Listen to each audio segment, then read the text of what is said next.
honorable ministers representing the various member countries and invitee countries, heads of international organizations, heads of delegations, distinguished guests.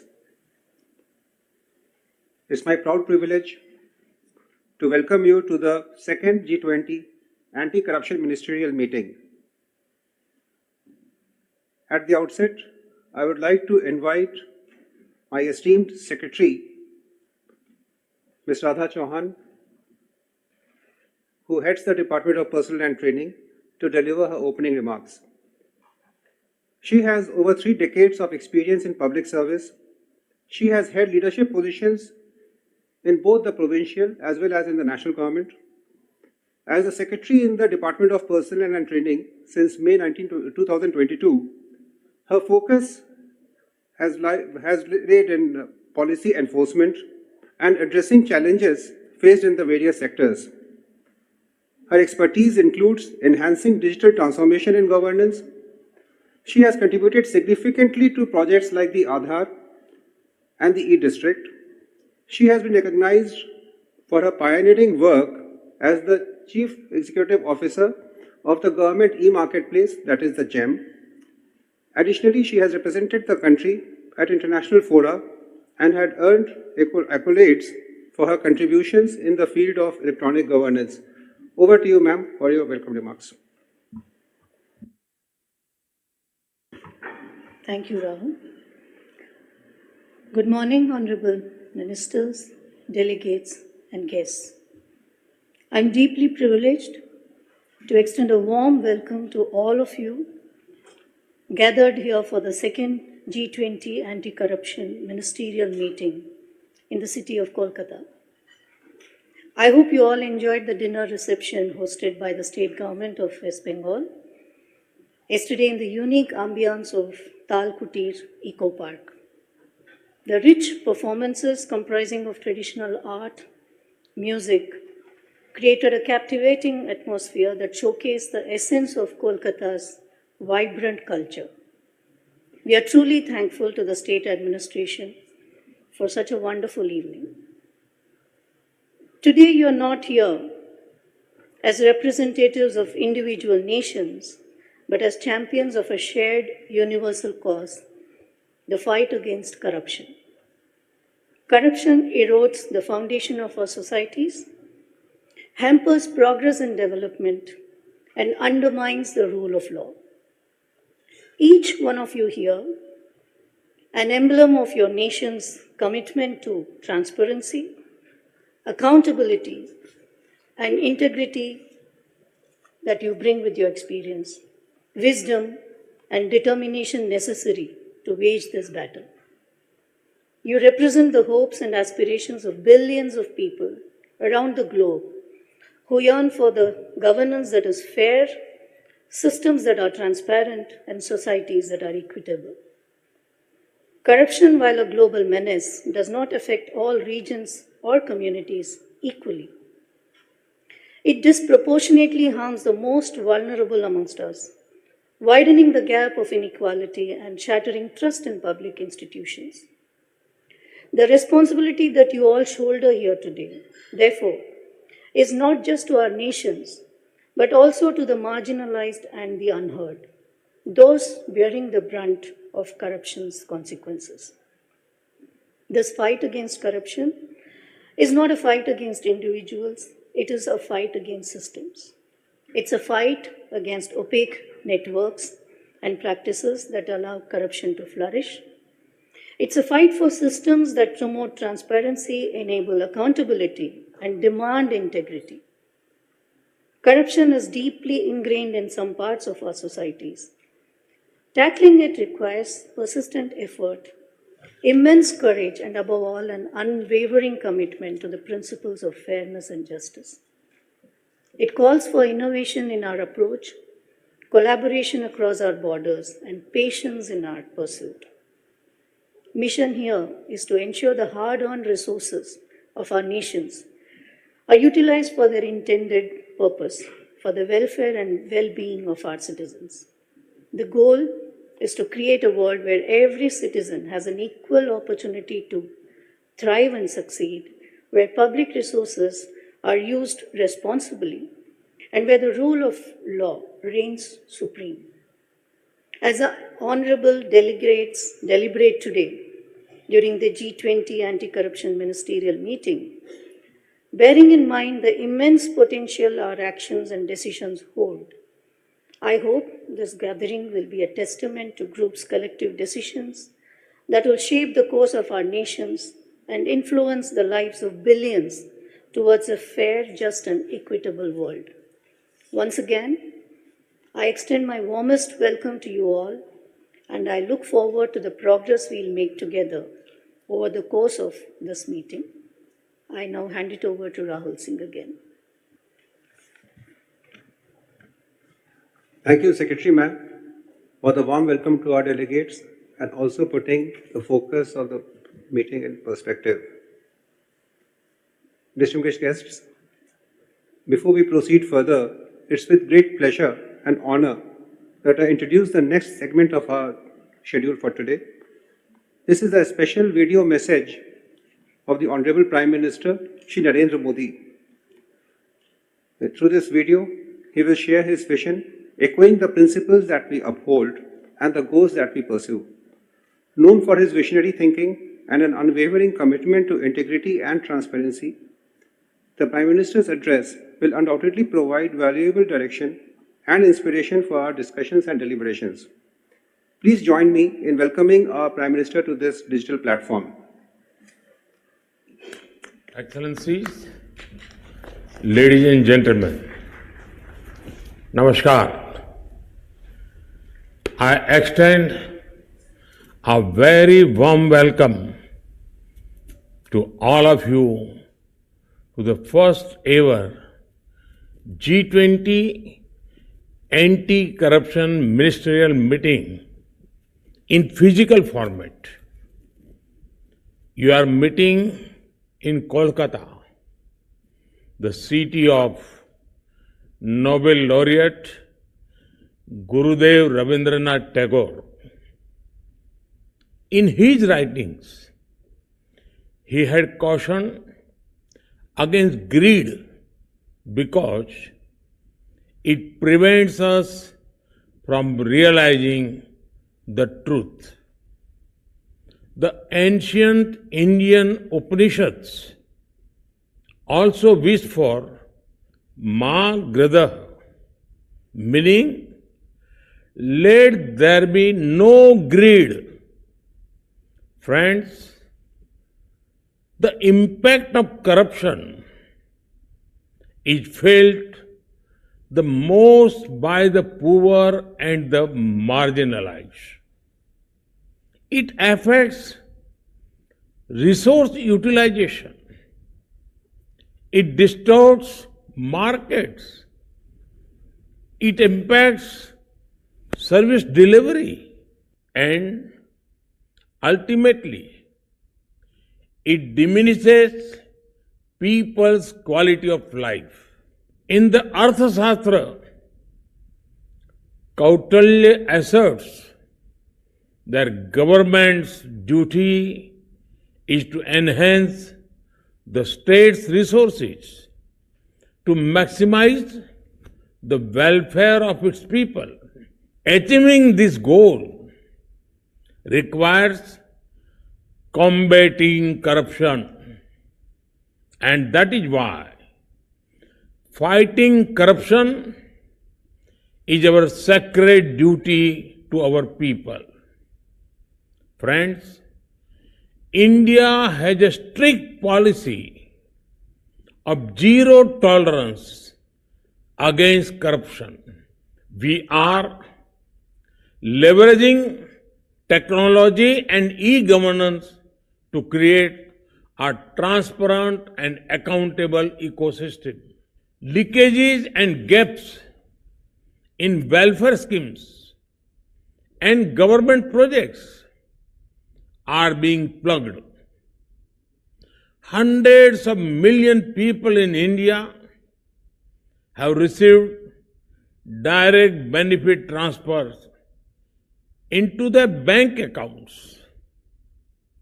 The value of such transfers has crossed $360 billion, saving us over $33 billion.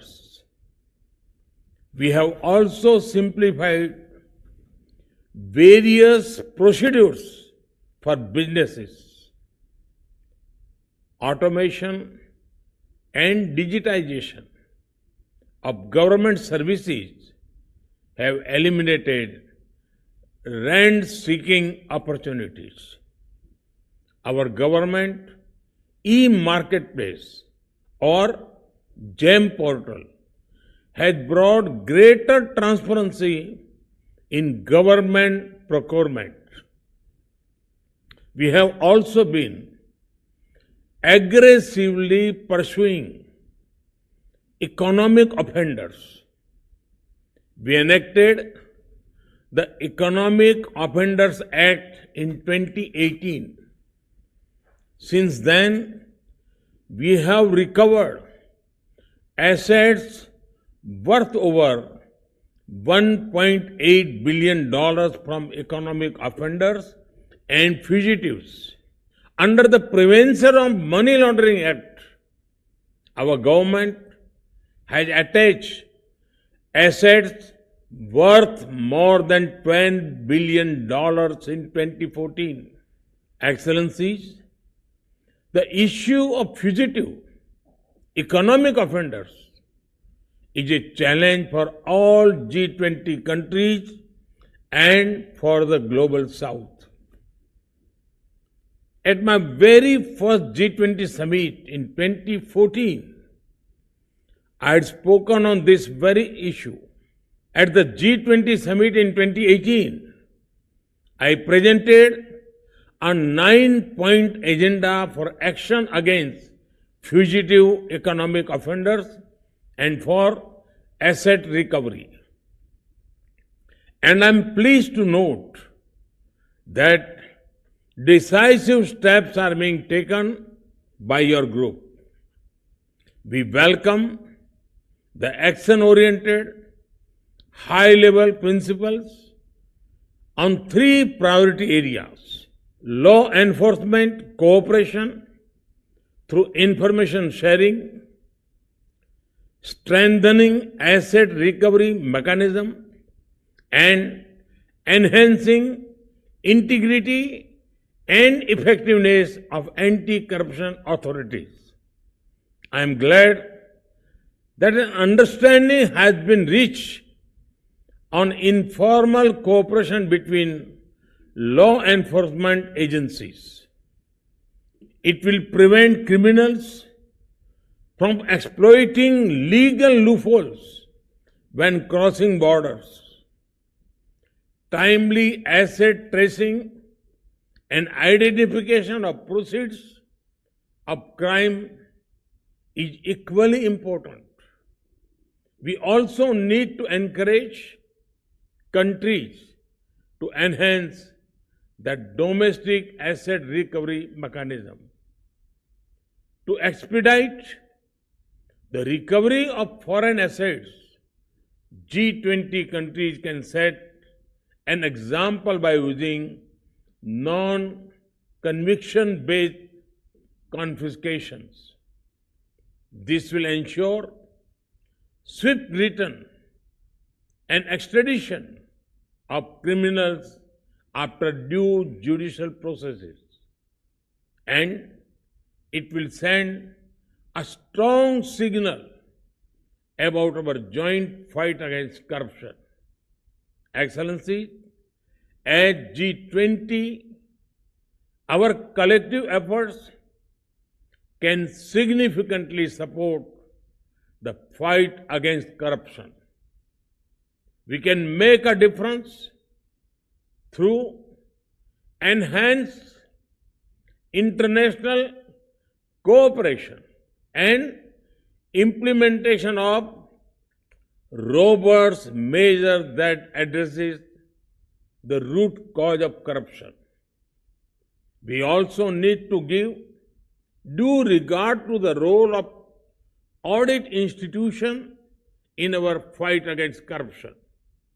Above all, besides strengthening our administrative and legal system, we must foster a culture of ethics and integrity in our value system. Only by doing so can we lay the foundation for a just and sustainable society. I wish you all a productive and successful meeting. Namaskar.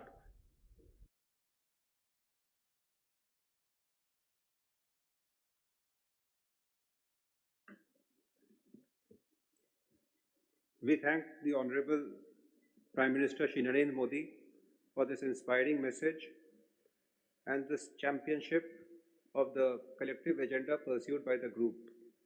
We are truly honored by your presence, sir, even though virtually. We have set before our nation an excellent example of what can be achieved if absolute political integrity and commitment to good governance are combined.